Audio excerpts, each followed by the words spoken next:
Hello, this is Matthew chapter 26. Let's begin. The plot to kill Jesus. When Jesus had finished saying all these things, he told his disciples, "You know that the Passover takes place after 2 days, and the Son of Man will be handed over to be crucified." Then the chief priests and the elders of the people assembled in the courtyard of the high priest, who was named Caiaphas. And they conspired to arrest Jesus in a treacherous way and kill him. Not during the festival, they said, so there won't be rioting among the people. The anointing at Bethany. While Jesus was in Bethany at the house of Simon the leper, a woman approached him with an alabaster jar of very expensive perfume. She poured it on his head as he was reclining at the table. When the disciples saw it, they were indignant. "Why this waste?" they asked. "This might have been sold for a great deal and given to the poor." Aware of this, Jesus said to them, "Why are you bothering this woman? She has done a noble thing for me. You always have the poor with you, but you do not always have me. By pouring this perfume on my body, she has prepared me for burial. Truly I tell you, wherever this gospel is proclaimed in the whole world, what she has done will also be told in memory of her." Then one of the 12, the man called Judas Iscariot, went to the chief priests and said, "What are you willing to give me if I hand him over to you?" So they weighed out 30 pieces of silver for him. And from that time he started looking for a good opportunity to betray him. Betrayal at the Passover.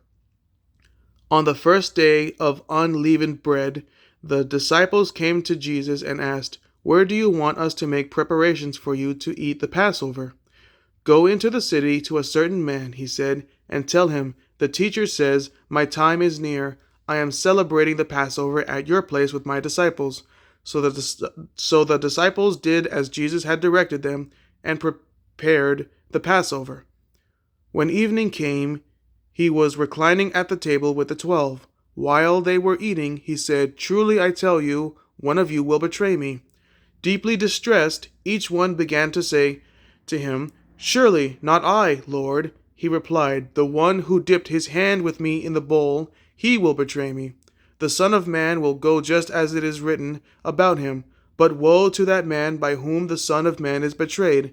It would have been better for him if he had not been born."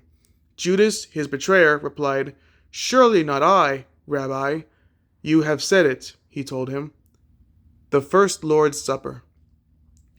As they were eating, Jesus took bread, blessed and broke it, gave it to the disciples, and said, "Take and eat it. This is my body." Then he took a cup, and after giving thanks, he gave it to them and said, "Drink from it, all of you, for this is my blood of the covenant, which is poured out for many for the forgiveness of sins.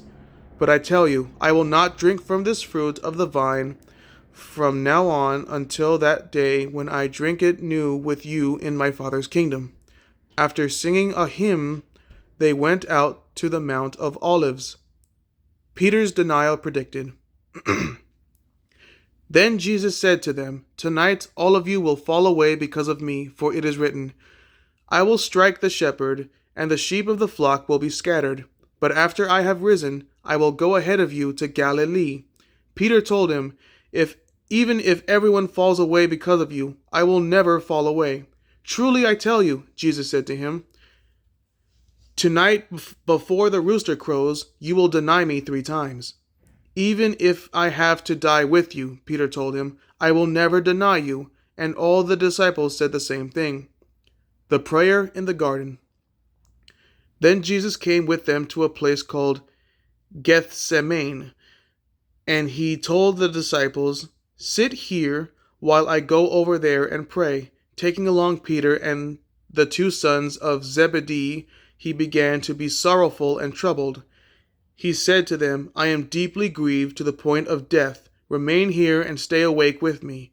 Going a little farther, he fell face down and prayed, "My Father, if it is possible, let this cup pass from me. Yet not as I will, but as you will." Then he came to the disciples and found them sleeping. He asked Peter, "So, couldn't you stay awake with me 1 hour? Stay awake and pray, so that you won't enter into temptation. The spirit is willing, but the flesh is weak." Again, a second time, he went away and prayed, "My Father, if this cannot pass unless I drink it, your will be done." And he came again and found them sleeping because they could not keep their eyes open. After leaving them, he went away again and prayed a third time, saying the same thing once more. Then he came to the disciples and said to them, "Are you still sleeping and resting? See, the time is near. The Son of Man is betrayed into the hands of sinners. Get up, let's go. See, my betrayer is near." Judas's betrayal of Jesus. While he was still speaking, Judas, one of the 12, suddenly arrived. A large mob with swords and clubs was with him from the chief priests and elders of the people. His betrayer had given them a sign, "The one I kiss, he's the one. Arrest him." So immediately he went up to Jesus and said, "Greetings, Rabbi," and kissed him. "Friend," Jesus asked him, "why have you come?" Then they came up, took hold of Jesus, and arrested him. At that moment, one of those with Jesus reached out his hand and drew his sword. He struck the high priest's servant and cut off his ear. Then Jesus told him, "Put your sword back in its place, because all who take up the sword will perish by the sword. Or do you think that I cannot call on my Father, and he will provide me here and now with more than 12 legions of angels? How then would the scriptures be fulfilled that say it must happen this way?" At that time, Jesus said to the crowds, "Have you come out with swords and clubs as if I were a criminal to capture me? Every day I used to sit teaching in the temple, and you didn't arrest me. But all this has happened so that the writings of the prophets would be fulfilled." Then all the disciples deserted him and ran away. Jesus faces the Sanhedrin.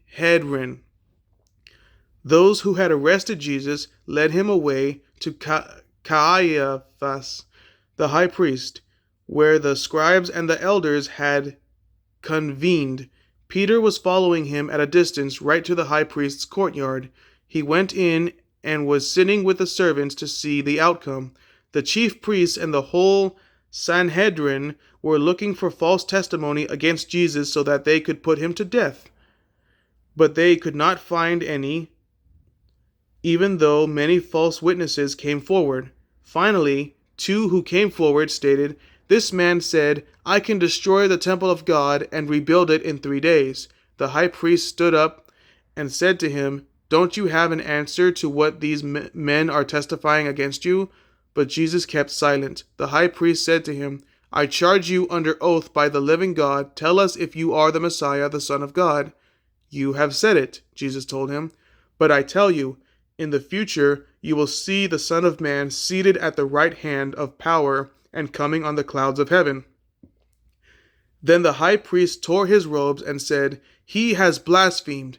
Why do we still need witnesses? See, now you've heard the blasphemy. What is your decision?" They answered, "He deserves death."